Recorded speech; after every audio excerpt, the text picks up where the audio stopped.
Hello again. So now we're up to chapter 23, Modern Industry and Mass Politics. So this chapter focuses on a lot of different changes that are going on in Europe at that point in time. So new technologies, expansion of the steel industry is important. The use of electricity, thanks to Thomas Edison in 1879. Converting coal to oil use in ships, so trying to be more proficient in that use of that type of fuel. Credit and consumerism. We see advertising. People are starting to buy things on credit, which we haven't seen before. And also the rise of the corporation due to industrialization. So new commercial and industrial ventures also cause that. So the expansion of corporations, not only within nations, but also internationally as well. We also have focus on politics and changes as such. So one of the things was the coming around of socialism, Marxist ideas, focusing on gender equality, workers allying together, kind of being on the same front. Also focus on women's suffrage is important in this chapter. So feminist socialists such as Clara Zetkin, Millicent Fawcett. So women are starting to join the workforce. They're starting to work in factories, but they also want some sort of rights. They also want the ability to have women's suffrage potentially later on as time goes on.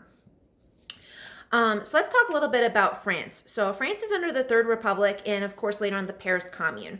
So we talked about the Franco-Prussian War of 1870, which was a great defeat for France. And that basically caused a little bit of issues within France at that point in time. It was a benefit for Prussia. Remember, as we said, Germany wanted to become the nation that it is. So through that war, they were able to do so. But it caused a little bit of suffrage for France.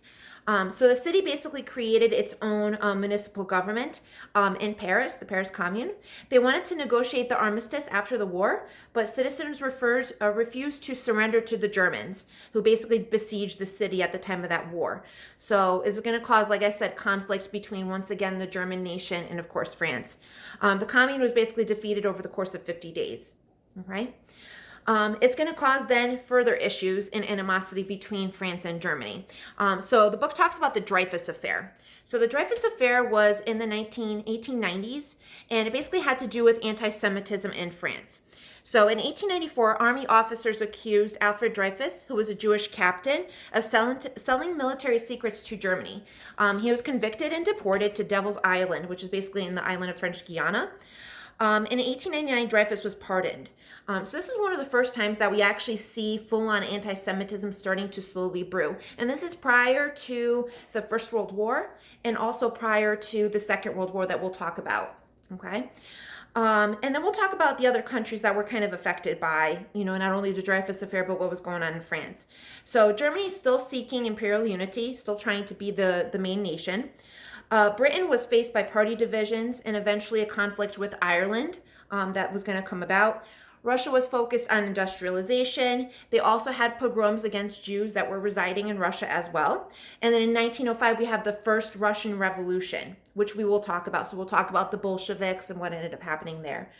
In the Balkan region, so we're talking about the region just north of Greece, there was uprisings in Bosnia, Herzegovina, and of course Bulgaria. And then in 1877 to 1878, we had the Russo-Turkish War, where Russia won. And there was also further conflicts with the Ottoman Empire as well. Because if you remember correctly, the Ottoman Empire is in Turkey, which is not far from the Balkan region, but they also had a little bit of animosity going on there between different countries and the Ottoman Empire. So the Ottoman Empire is slowly starting to weaken up. And this later on is going to lead to the formation of the Turkish Empire under Ataturk, which is, in the future.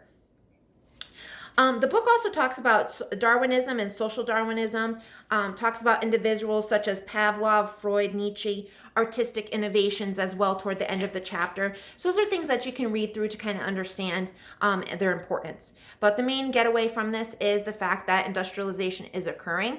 There is wars that are occurring as well in Europe, and there's also now starting to be anti-Semitism and other things starting to boil within Europe at this point in time too. All right, thank you.